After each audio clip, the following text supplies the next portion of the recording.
In today's video, I'm going to teach you how to send a PowerPoint presentation through Gmail on your laptop. Let's dive right in and make this as smooth as possible so you can share your presentations with ease. First things first, you need to make sure your PowerPoint presentation is saved onto your computer.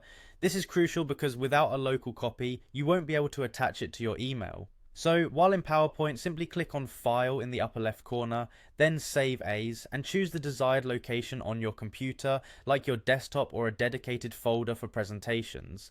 Be sure to give it a recognizable name so you can quickly find it later. Once you've secured your file, the next step is opening Gmail in your web browser. Log in with your email credentials if you haven't done so already. Now direct your attention to the top left corner of the Gmail interface and click the Compose button to start crafting a new email. This will open up a fresh email window where you can begin. At the bottom of this new email window you will find various icons. Look for the one that looks like a paperclip. This is the attachment icon. Clicking this will open a File Explorer window, prompting you to navigate through your computer's files. Here's where the importance of saving your PPT file in an easy to locate place comes into play. Browse through your folders until you find your PowerPoint file. Once you spot it, click on it and then hit the Open button. This action attaches the PowerPoint presentation to your email, transforming it from a file on your computer to an email attachment that can be shared with anyone.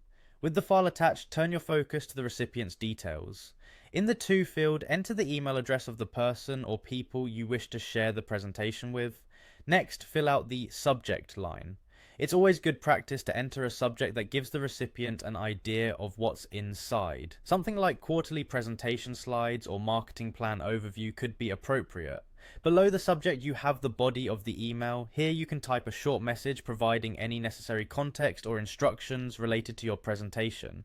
Finally, take a moment to review everything, make sure the recipient's email is correct, the subject line is informative, and your message is clear.